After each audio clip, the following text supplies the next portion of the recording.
Welcome back to another technical deep dive here in the debug zone. Today we're tackling a big question and breaking it down with insights from other users.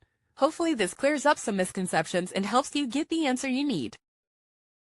So buckle up, stay a little curious, and let's jump right in.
And that's a wrap.